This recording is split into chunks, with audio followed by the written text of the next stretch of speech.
You like to eat homemade cross buns plain or with cheese? One thing is for sure. It is part of the Belizean Easter tradition and something that Belizeans look forward to every year. We stopped in at Carmen's Takeout where hot buns were making. The recipe is easy to follow and only needs a couple ingredients. For starting, I put in flour, brown sugar, cinnamon, nutmeg, and shortening, stick butter, carnation milk, vanilla, and a little lemon essence. And then we're ready to knead it with the warm water. This is the kneading part, the mix-up part. So how long you knead it for? You knead it until you mix up all the flour. You put together all the flour and the ingredients. Mix up all the ingredients until you make a dough. So we know sometimes the buns are soft and sometimes people make them a little harder. I make it a little harder because you know cross buns not to be too spongy like ordinary buns, so I make it kind of heavy. And with the brown sugar, it gets kind of heavy, heavier than the regular buns. Many Belizeans grew up with the tradition of making or eating cross buns for the Easter. But that wasn't the reality for Cressida Leslie.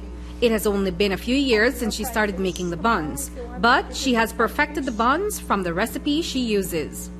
I think about 3 years now. I just started it about 3 years. Is it a tradition that you grew up with in your... No, not a tradition. Until I came to live here at Belize. So some people are ordering buns and they also want some fried fish along with it. Someone who makes cross buns, what's the best way to eat them, you would say?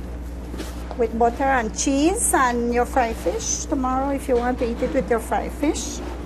So this recipe that you use, is it something that you came up with or is it perhaps a recipe that was passed on to you by someone? Yeah, it was a recipe that was passed on to me from one of my friends.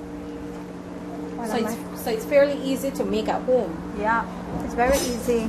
It's very easy. You only need to know the ingredients. It's so easy that you can make a batch right at home. Once the ingredients are properly mixed, the dough reaches a consistency. It is then separated into balls and pressed into shape. And then the symbolic cross is placed on top. You need to leave them to raise for about half an hour.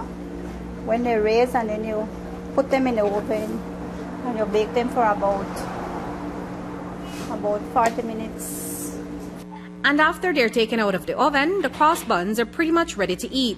After they've cooled off, of course. Okay, so this is the end product, the end.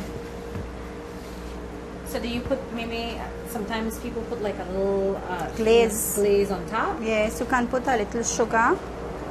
You melt the sugar and the butter and you can baste the top so that they look shiny. Here you have your nice hot cross buns for your Easter. Reporting for News 5, I'm Andrea.